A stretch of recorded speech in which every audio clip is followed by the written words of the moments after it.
Dave. Appreciate it.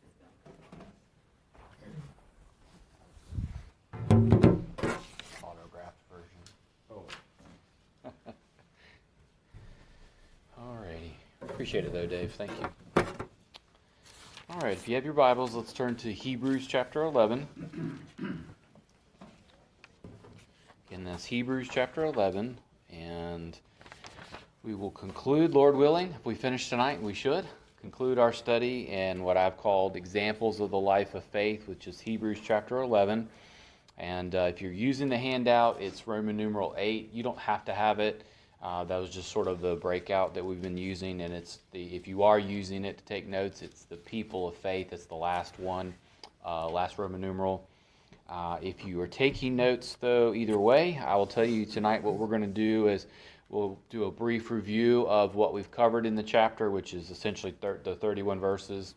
But what we'll look at tonight specifically is first we'll see verses 32 through 38. We'll look at, by faith, a variety of examples. If you remember, we've looked at, by faith, and we'll talk about it in a second, a certain individual. This changes the way it's taught, and it gives us a variety of examples, and we'll see that in a minute. Various people, in other words. So that's 32 through 38. And then we will look at verses 39 through 40, which conclude the chapter. What do we do in the meantime? And that's sort of the section, if it helps, that sort of teaches the so what. Have you ever read something and you kind of get to the end and you're sort of like, okay, well then so what? That's what he does. That's sort of the application. It's sort of the overall lesson. What is he trying to teach us in the chapter? And he tells us that. Now, if you've been with us for any time, the way the book of Hebrews is structured is you have, of course, the first 10 chapters, and they show the superiority of Christ. If you were here on Sunday, I mentioned that as well. What it shows is that Jesus is superior to everything. So, for example, he's superior to the angels. He's superior to the priesthood. He's superior in his sacrifice. And so what the author is saying is, why would you return to, in this sense, Judaism? Why would you return to the practices of Judaism when Jesus is superior to not only those things, but to everything?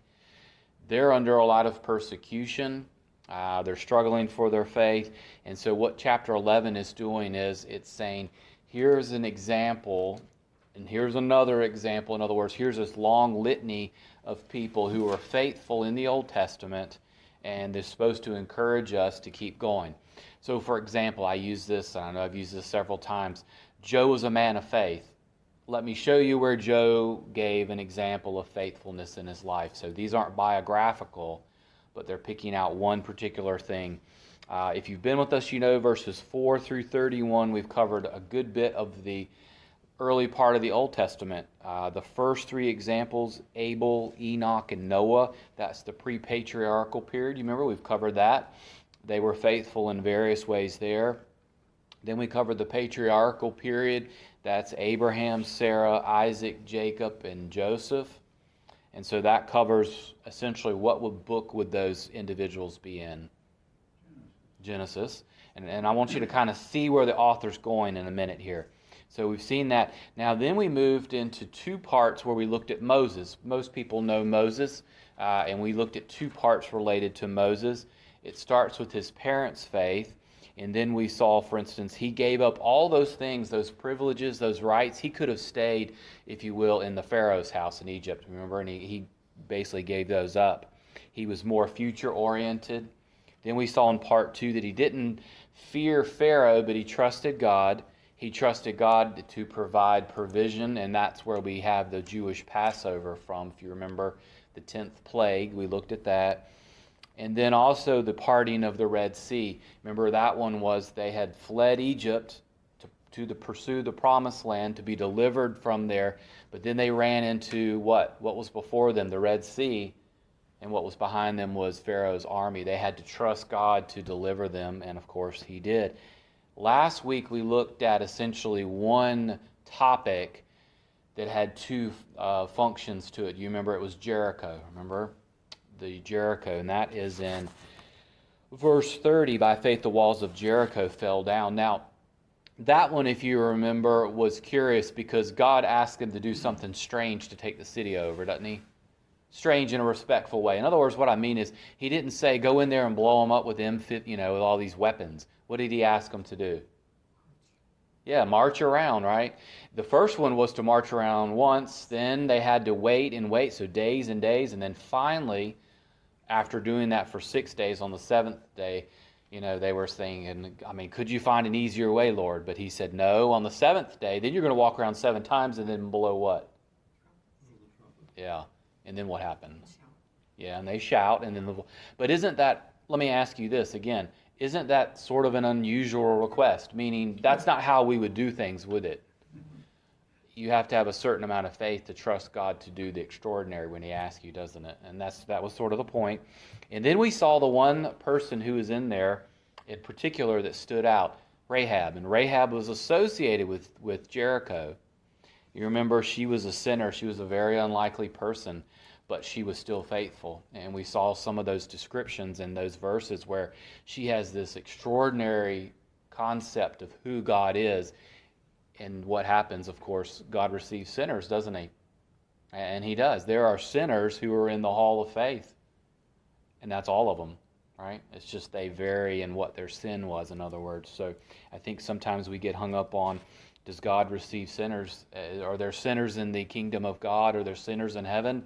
You bet, all of them. It's just that they've trusted in Christ, from our point of view. So interesting that Rahab is there.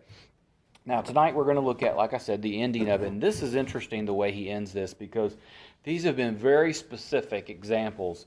But he's going to move from specific examples to, if you will, this overview of some individuals in verses 32 through 38, but also some general situations. And I'm going to quiz you a little bit and see if you can maybe guess on some of them. Some of them are just vague, meaning they could be a multitude of examples. But when we start looking at this, I want us to think for a second. We have covered the first 5 books of Moses and Joshua, haven't we? Meaning in summary form.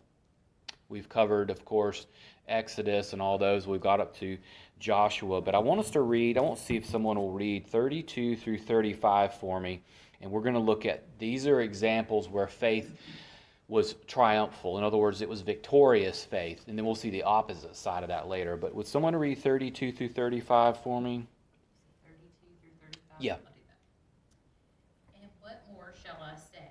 For time will fail me if I tell of Gideon, Barak, Samson, Jephthah, of David and Samuel and the prophets, who by faith conquered kingdoms, performed acts of righteousness, obtained promises, shut the mouths of lions, quenched the power of fire, escaped the edge of the sword, from weakness were made strong, became mighty in war, put foreign armies to flight.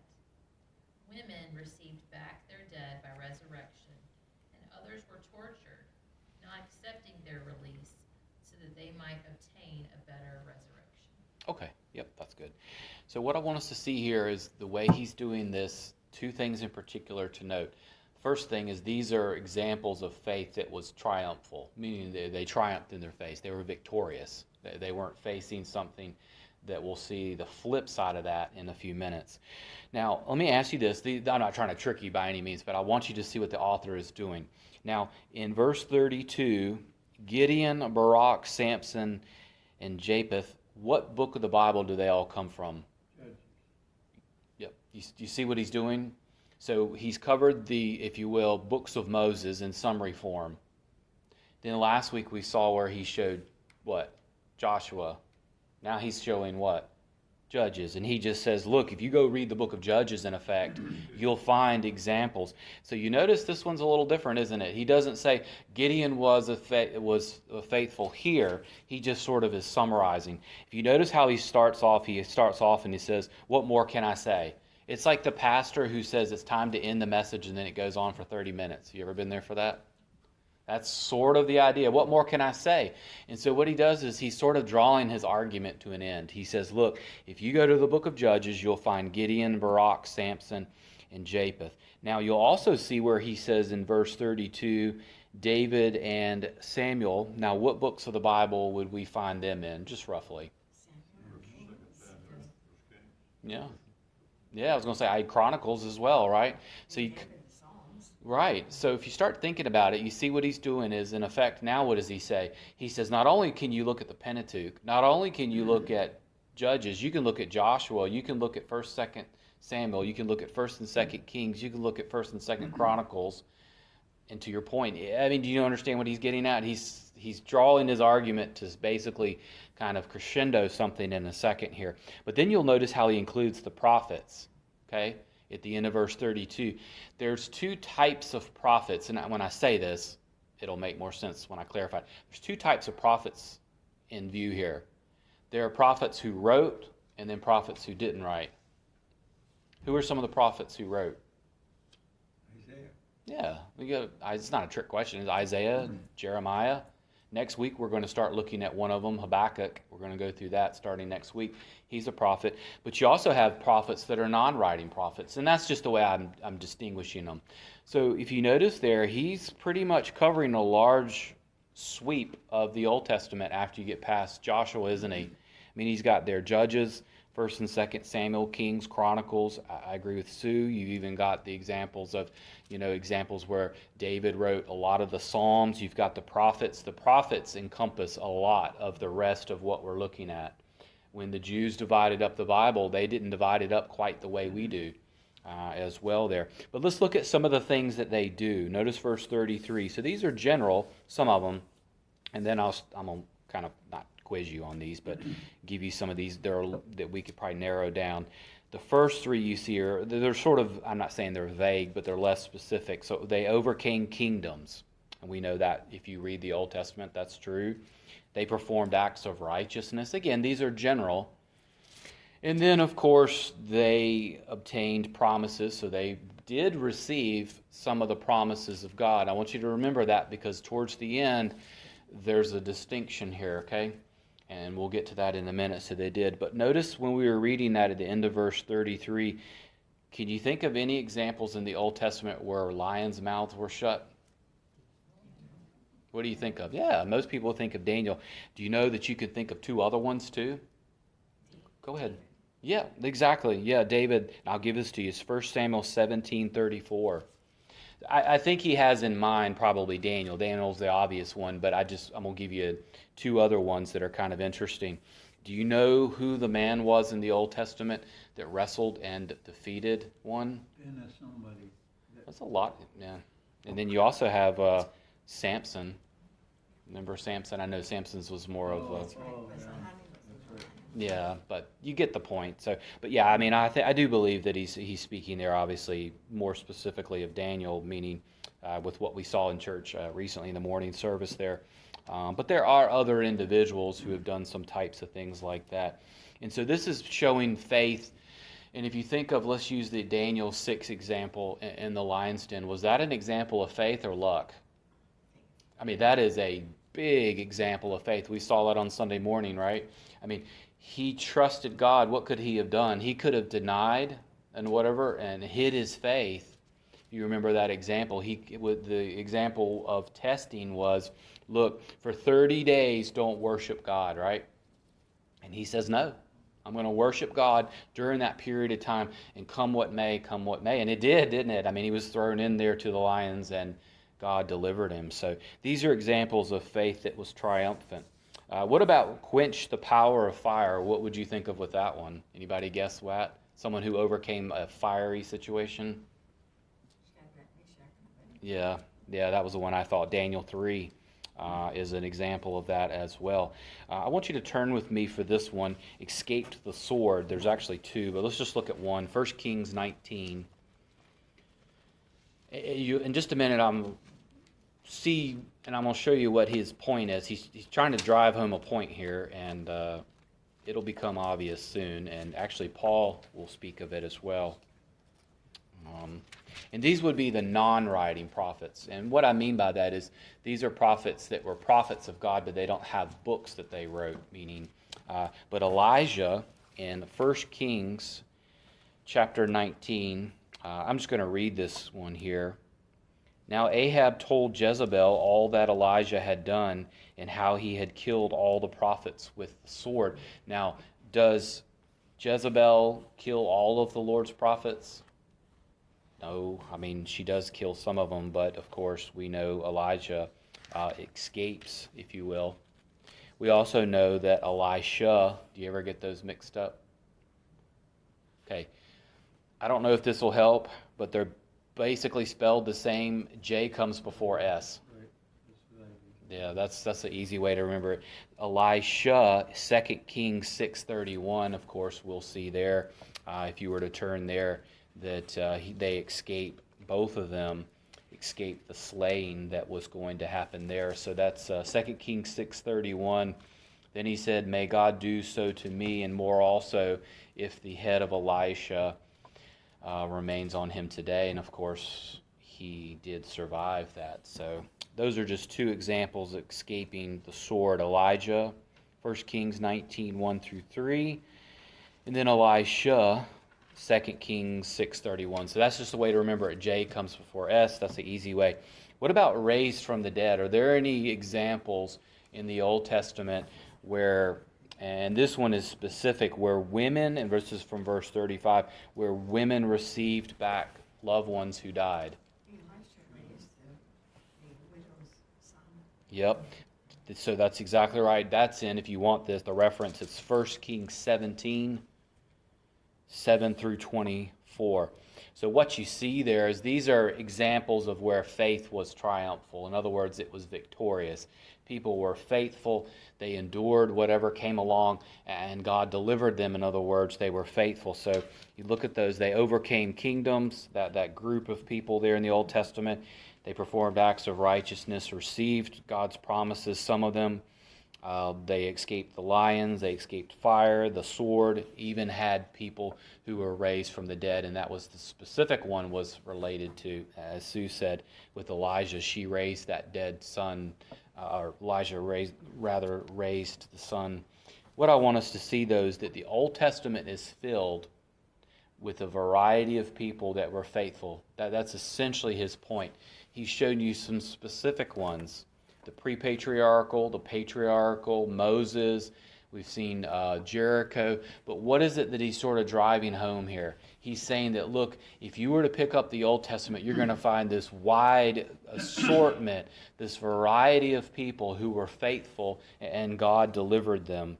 I want us to turn somewhere in the New Testament, because I know this is a focus on the Old Testament, but we'll see if Dave has this one in his spreadsheet, and maybe if he doesn't, he might add it. So let's turn to 1 Corinthians chapter 10. And maybe this will help a little bit, because I want us to see here, because I know sometimes there's this idea that maybe because the Old Testament has old next to it, or I don't know. I think sometimes we downplay the importance of the Old Testament.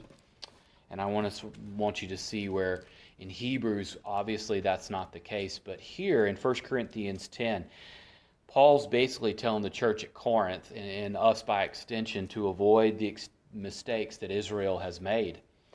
Would someone read for me 1 Corinthians 10, verse 11? Now all these things happened unto them for examples, and they are written for our admonition, upon whom the ends of the world are come. All right. So what we see there is what? What's the lesson? Read the Old Testament. We have doctrinal aspects to it, right? I mean, clearly, make sure you hear me loud and clear. Paul is not saying there's not theological aspects to the Old Testament. I mean, that's what we're based off of in many ways, meaning that's what we have to go to.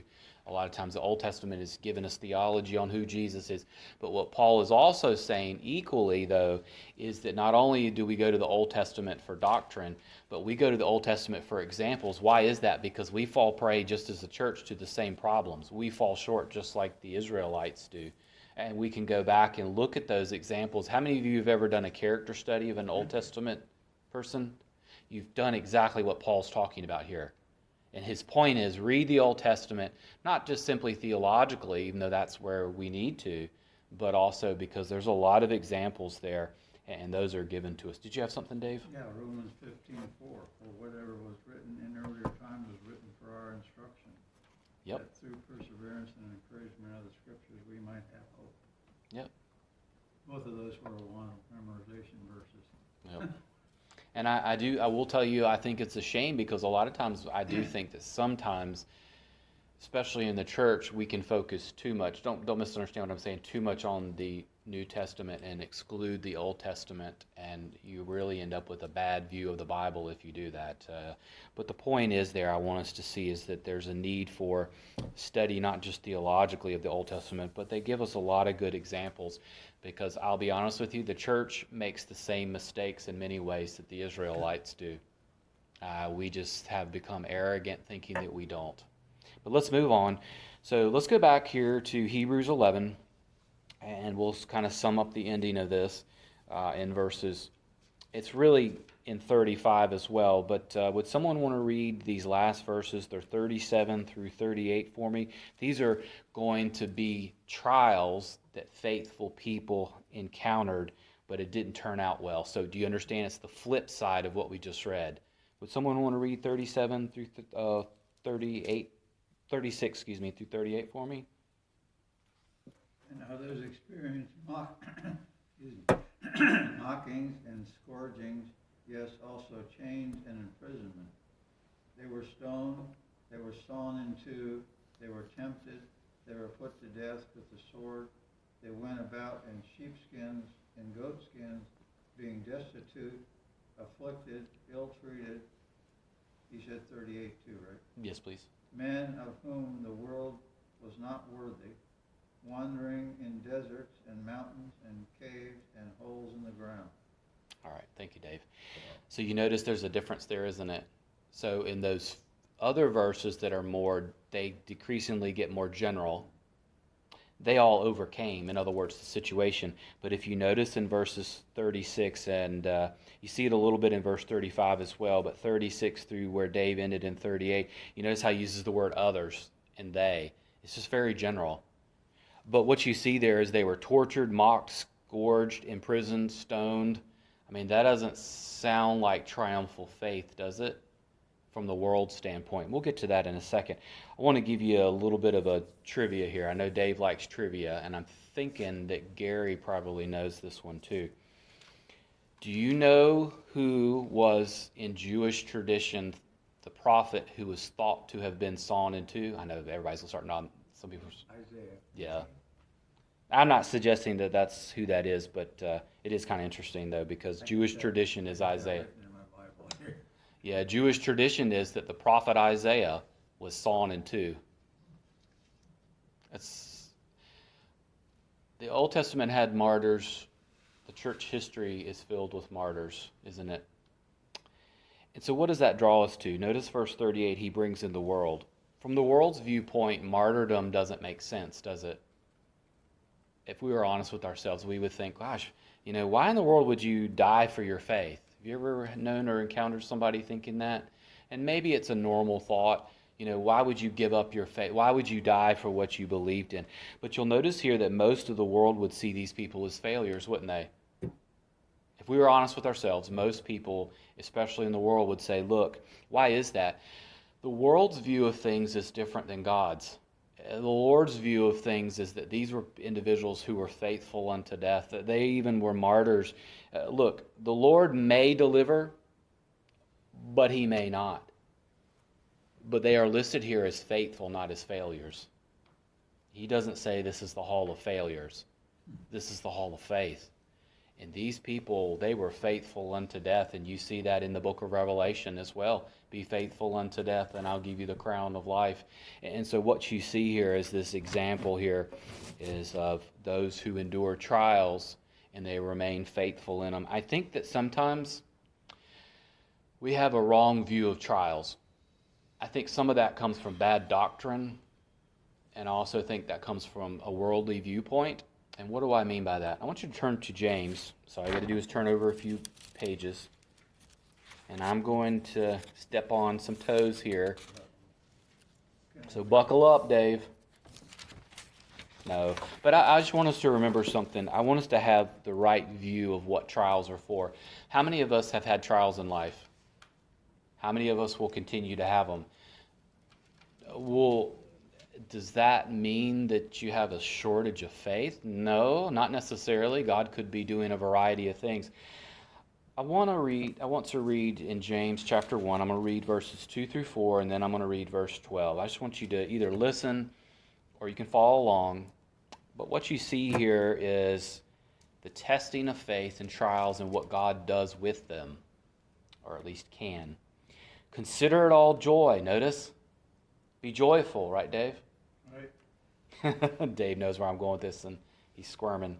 Consider it all joy, my brethren, when you encounter various trials, knowing that the testing of your faith produces endurance, and let endurance have its perfect result, so that you may be perfect and complete, lacking in nothing. God uses trials in our lives to perfect us, to mature us in faith. That's how we grow a lot of times through that. Look at verse 12. Blessed is a man who perseveres under trial, for once he has been approved, he will receive the crown of life, which the Lord has promised to those who love him. We don't usually think of a man or a woman, in other words, as generic, as being blessed because they endure trials, do they? Trials for the believer, God uses those sometimes to, if you will, nourish our faith. He matures our faith. If you ever had a difficult situation and the Lord has delivered you through that, your faith is usually stronger after that. And then when you encounter something again, you can go back and say, He was with me in X, He'll be with me in... Do you understand? I think it's just that sometimes we see the trials from the world's point of view rather than the way the Lord does. Again, these people that suffered martyrdom, they weren't failures, they were faithful, and those were definitely some difficult trials. But let's go back now before we finish. Hebrews 11. Let's look at the ending here. Because you say, so what? Okay? He's given this long list of people, this catalog. He said, look at these examples of faith. Here's all the reasons why you need to, for example, read the Old Testament. Not view trials as always negative. What is the so what? In other words, what is his main point in the chapter? Would someone want to finish up with 39 through 40, or else I can do it? I'll just read it. And all these, having gained approval through their faith, did not receive what was promised, because God had provided something better for us, so that apart from us, they would not be made perfect.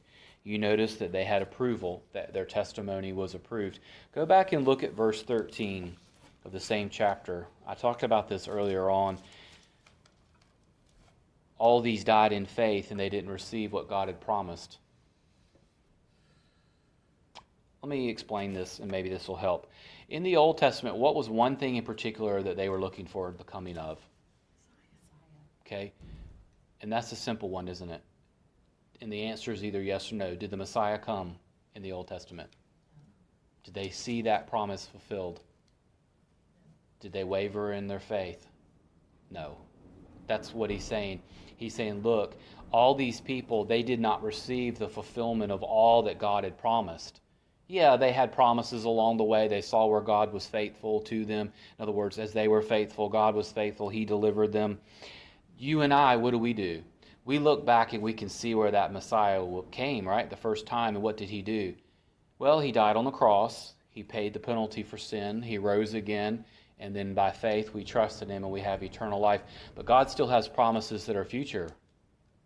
Do you think they're going to come? Yes. You bet. Why? Because God's always faithful to what he promises in his word. That's sort of what he's getting at. And he says, so as a result of that, how should we live? By faith. By faith in what God is, what the promises are, what he's given to us. God will fulfill all those promises. Will the rapture of the church happen? Will Jesus return? Absolutely. Could we die before that happens? Sure. But that doesn't negate God's promises. Nothing ever will break God's promise. When God's given us something to us in his word, it just has to be brought forth.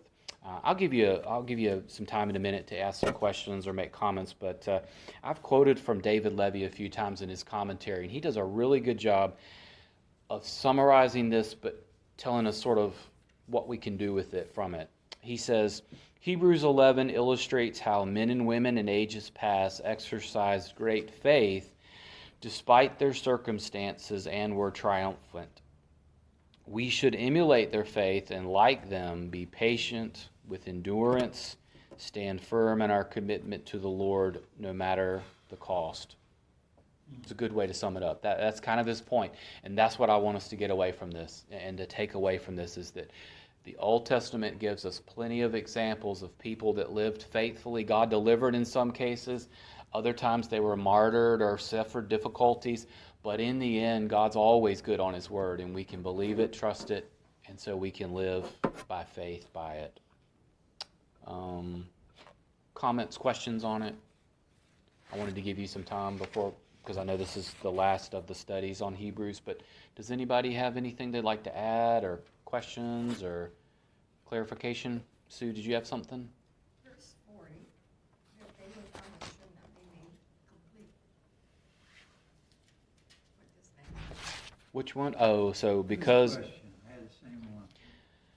because God had provided something better for us so that apart from us they would not be made perfect. Oh, well, okay, so I think that my understanding of this, Sue, is that if you read it, so it says, because God had provided something better for us. What is the better promises? The Old Testament promises were for the Messiah to come, right? And the resurrection and those sorts of things.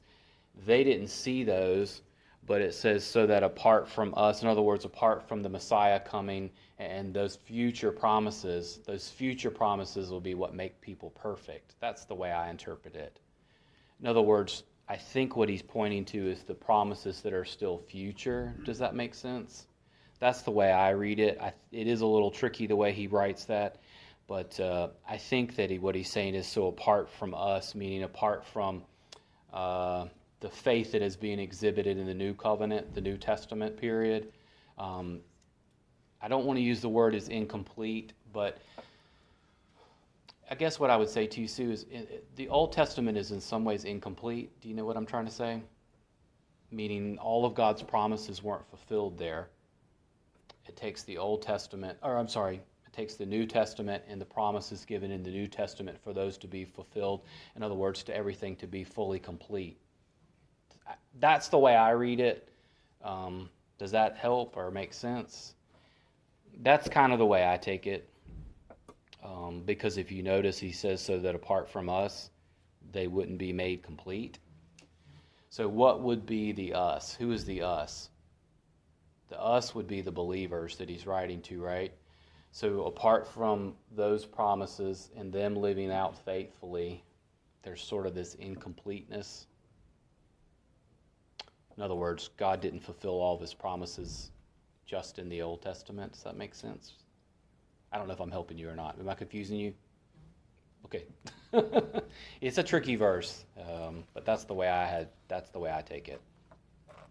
Dave, did you have a different way of saying it? He hasn't completed all his promises. Yeah, I There's guess. others to look forward to. Yeah. But yeah, this is kind of what you said is what it's a little. It is worded a little tricky. Yeah. So anyway, hopefully that helps. Thank goodness he will. I was gonna say how wonderful that we're part of that. Yeah. Well, because if everything would have been cut off the Old Testament.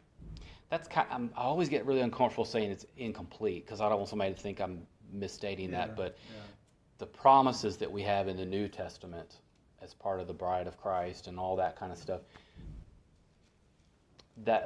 In the Old Testament, we know that all those Old Testament saints will be resurrected. And some of that we actually see, I think, actually a little bit more clearly in the New Testament. Like 1 Corinthians, for instance, some of those resurrection passages. So I think that's what he's talking about is the fulfillment of those promises that are still future, or part of the church maybe, or the New Covenant. So hopefully I haven't confused you